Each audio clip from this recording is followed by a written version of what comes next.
നമുക്കെന്ന video പിന്നെ എടുത്താലോ, അല്ലെങ്കിൽ നാളെ എടുക്കാല്ലേ? ഇങ്ങനെ മടിയുള്ള ഒരാളാണോ നിങ്ങൾ? പ്രശസ്തനായ കാർട്ടൂണിസ്റ്റും എഴുത്തുകാരനുമായ സ്കോട്ട് ആഡംസിന്റെ ഒരു തിയറി ഉണ്ട്.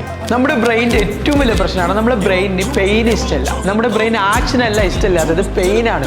സോ നമ്മൾ എന്തെങ്കിലും ഒരു കാര്യം ചെയ്യുന്ന സമയത്ത് തോന്നുന്ന ആ ഡിഫിക്കൽട്ട്, ആ ഒരു പെയിൻ ആണ് നമ്മുടെ ബ്രെയിൻ ഇഷ്ടമില്ലാത്തത്. അതുകൊണ്ടാണ് നമുക്ക് മടി ഉണ്ടാവാൻ കാരണം.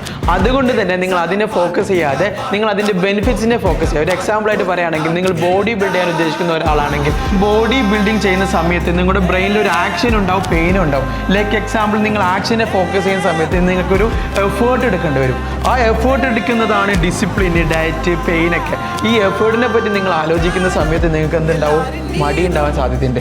ആ ഒരു സമയത്ത് നിങ്ങൾ ചിന്തിക്കേണ്ടത് ബോഡി ബിൽഡ് ചെയ്ത് നിങ്ങൾക്ക് കിട്ടുന്ന ആ ഒരു സ്ട്രോങ് മൈൻഡ്, കോൺഫിഡൻസ്, റെസ്പെക്ട്, ഈ റിവാർഡിനെയാണ് നിങ്ങൾ ഫോക്കസ് ചെയ്യുന്നത് എങ്കിൽ നിങ്ങളുടെ മടിയും പ്രൊക്രാസ്റ്റിനേഷനൊക്കെ കുറയ്ക്കാൻ വേണ്ടി പറ്റും.